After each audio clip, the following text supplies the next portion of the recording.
अब हम तीसरा तजुर्बा करने जा रहे हैं कि हमारे अतराफ हवा मौजूद है, ये हमें साबित करना है।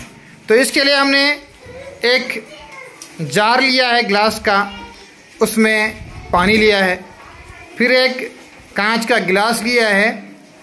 अब हम एक तजुर्बा करेंगे, गौर से देखें। रमज़ान कांच के गिलास को जार में स्ट्रेट डुबाइए, उल्टा करके ही जी डुबाइए फ़ौरन जी। आप देख सकते हैं कि अभी जो है पानी का लेवल अतराफ में ज़्यादा हो गया, लेकिन गिलास के अंदर जो है आप देख सकते हैं गिलास के अंदर कोई पानी नहीं चला गया। क्यों? बोल सफिया। हवा क्योंकि उसमें जी, गिलास में चूंकि हवा मौजूद है इसलिए पानी अंदर, पानी को जाने के लिए जगह नहीं है।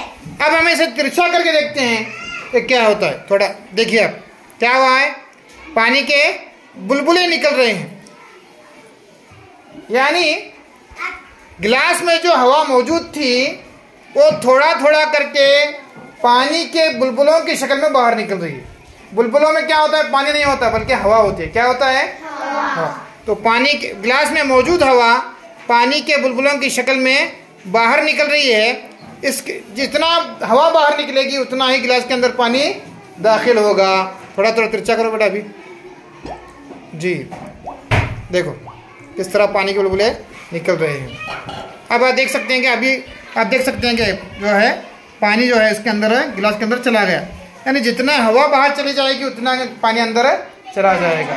तो इससे साबित होता है कि खाली गिलास खाली नहीं होता बल्कि उसमें क्या मौजूद होती है, हवा। इससे हमारे अतराफ हवा मौजूद होने का भी सबूत मिलता है जी। और